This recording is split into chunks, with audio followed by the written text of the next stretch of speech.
چې زموږ سره یو انډه د دې په حساب سره به موږ لږ لږ ارسال واړه دي شته کې ما د دوکان نه نورې انډې راوړلې وې زموږ سره صرف یو انډه ده چرګې یو انډه اچولې وه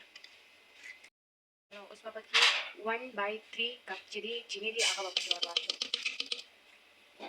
او سر به پرې اوس کېږدو او دا به بلینډ کړو 3 کپ چې دي هغه غوړي دي په دې باندې به اوس کېږدو او دا به بلینډ کړو ښکلې طریقې سره تقریبا 10 منټ به ورکوو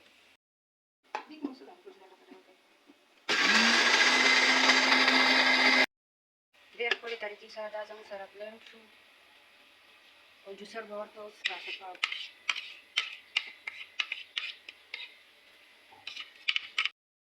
د دې سمل ختمولو لپاره موږ به یو 2 ډراپس وینیلا واچوو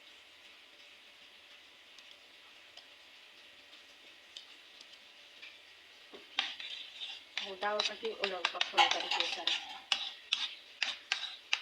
وینیلا چې پکې واچوو د دې دا سوړ دین چې دی دا ختم شي 2 کپ دا زموږ سره میده ده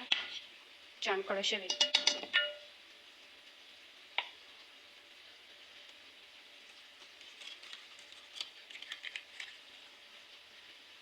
او 1 کپ دا زموږ سره بیکینګ پاوډر دی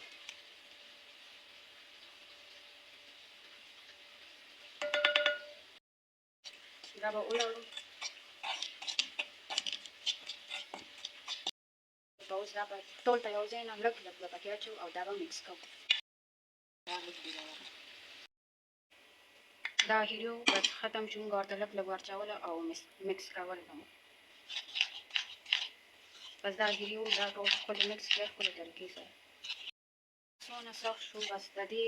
نرمولو دپاره به موږ په دې کې لږ پی واچوو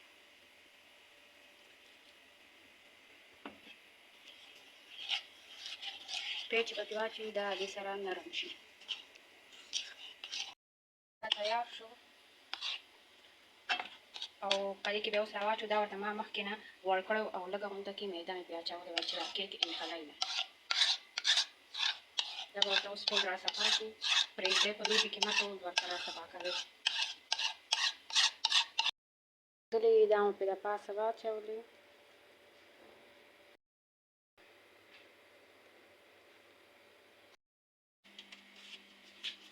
دا اون دی او